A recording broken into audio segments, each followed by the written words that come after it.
Dito po tayo ngayon guys, no? Nandito po si tatay. Muling nakuha nilang impormasyon kung saan po ito tatama yung mga lindol ngayon.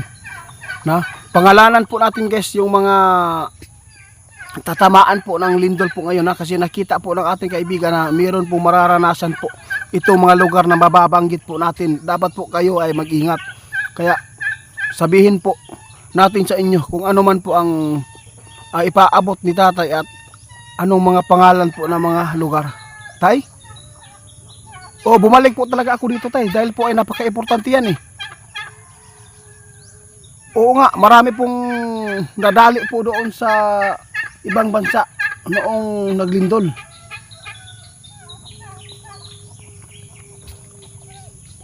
Sige po, mas maganda po yan na pangalanan po natin. Basta ito po yung nakuha ninyo na mga impormasyon po. Guys, babala po ng ating kaibigan na ito po yung mga lugar na matatamaan sa lindol. Na sana yung babalang ito, kahit po hinulaan po ng ating kaibigan, pwede yan na hindi po mangyari doon dahil po ay mayroon pang mas pinakamalakas po dito sa ating mundo. Kung hindi po yan papayag ang Panginoon na dyan po tatama yung pinapangalanan ng ating kaibigan, ay hindi po talaga yung mangyayari. Kaya kaibigan, ano pong mga lugar po yun na dapat po mag-ingat ngayon? Ay nako, sa Jinsan po, no? Mag-ingat po kayo doon sa Jinsan, no? Kasi mayroon pong nakita ang ating kaibigan na mayroong papasok dyan ng mga lindol. Asa patay?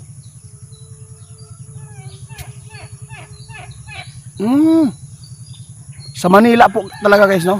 Ito po talaga ang sinabi ng ating kaibigan kapag ito ay maranasan po nila doon na yung malakas na lindol 7.1, sigurado maraming tao na mawawala doon.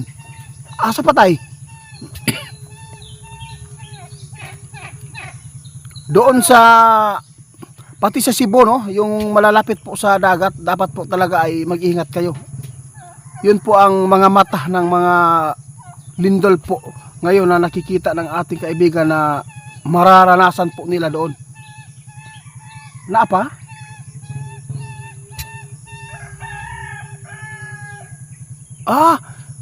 Guys, ito po ang sabi ng ating kaibigan kung meron tayong mga followers dito na nakararanas po sila ng mga 5.1, 6.1 na mga lindol, kung anong lugar ito, dapat po kayo ay maghanda na. Kasi babalikan po talaga kayo ng lindol na yan. Dahil po ay nag-umpisa na po ang paglindol po doon sa ibang bansa, ay ito na po siguro ang panahon na mararanasan na po natin dito sa Pilipinas yung mga lindol. Kasi po nakita ng ating kaibigan na aktibo na karoon ang paglindol.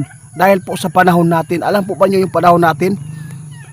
Kung ito ay patuloy na pag-init at pag-ulan, pag-init, hindi masyadong nag-uulan, ito ang sign po na laging may mga lindol, no? Nakapagbigay po ng mitsa ang paglindol sa adlaw na walay ulan. Mas maayo ning pantay sana yung ano natin, yung panahon, ulan at saka init. Yun po talaga ang maganda para yung sa ilalim ay medyo may lamig. Kung mainit at malagyan po siya ng lamig sa ilalim, kaya nagkaroon tayo ng mga pagyanig po ngayon dahil po sa init po yan, bugas sa ilalim ba. Kaya hindi po talaga pantay po yung natin panahon. Kaya nagpapasalamat po kami, no? Pinangalanan po ng ating kaibigan. Kahit dito sa guys, dito sa Davao del Norte, no, meron pa rin na namamataan. Doon sa Mati, delikado din po 'yan. Ito po yung sabi ng ating kaibigan. Tay, ano pa yung mga lugar na dapat po na maghanda? Oo. Sa lahat po ng taga-ibang bansa, meron po siyang paalala. Alam po ba ninyo? Yung sobrang kapal po ang kanilang pag-isno po doon. Isa din po ito sa mararanasan po nila. Sabi ng ating kaibigan, yung mga trahedya po doon, no? Marami na po daw nadidisgrasya doon dahil po sa slide na daan, no? Dahil po sa mga yelo. dapat po kayo ay mag-ingat po kayo, lalo na yung mga kababayan po ating mga Pilipino dyan na patuloy na nagtrabaho dyan. Ingat lang po kayo palagi, dahil po nakikita po ng ating kaibigan yung pag-isno ng makapal ay hindi po talaga yan normal, no? Kung ikumpara po nyo noon, kapag ito ay uulan dyan na malalakas, no, pwede yan pabaha po ng tubig, dahil po yung isno ay nagiging tubig po yan eh. So yun po ang nakita ng ating kaibigan. Yung lindol po dapat po natin paghandaan, no, para po tayo ay maisipte. Sabi po ng ating kaibigan kahapon ay wag po tayo manatili sa mga matataas po na mga building. Yun lang po talaga ang aming kagustuhan na maiparating sa inyo. At saka pinangalanan po ng ang ating kaibigan na kung saan po tatama.